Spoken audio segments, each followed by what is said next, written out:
So here's that big dip in the jet stream. That is going to be the catalyst for keeping things active, the storm door that really opens up on the west coast. With that, we have an area of low pressure that is set to come down the coast, barrel on shore, bring along a cold front, and we're talking widespread impacts from that heavy mountain snow to the potential of some pretty significant rain that will increase the risk for flooding. I want to start on the snow side of the story here. We've got a winter storm watch in effect through Wednesday.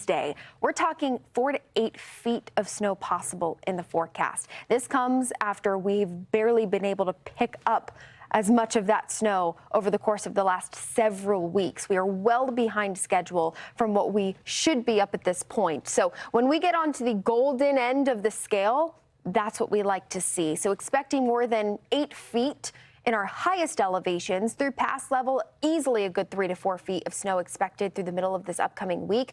Truckee, California, on the northern tier of the Sierra, we've got snow in the forecast every single day, starting Monday, continuing through Wednesday, and the possibility of some heavy snow as well. So there's the big picture forecast. The Sierra Mountain Range getting a nice golden dump, and then we continue this off into the Rockies. We will see that energy push through the Utah mountains. Remember, Salt Lake City hasn't even picked up an inch of snow yet.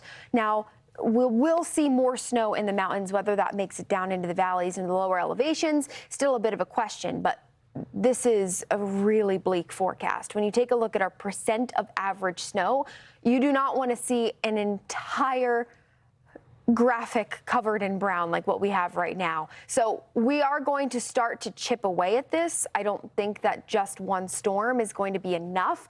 In fact, we'd have to probably see a storm every single week through the course of the next 2 months to make up for what we have lost. But on the rain side of this story, that's where we do have big concerns for flooding, especially in and around burn scars from the Central Coast all the way down into SoCal. And getting into Monday, an increasing risk, in fact, as this front starts to barrel on shore, that we could see severe weather from the Central Coast down into the LA basin, the possibility of not just damaging wind gusts, but even a few tornadoes, not out of the question. So we'll watch as that works its way into the start of the day Monday. Come Monday afternoon, this pushes up into the Great Basin through the Rockies, and then we've got another piece of energy barreling down the coast as we head towards Wednesday. So again, very active on the West Coast.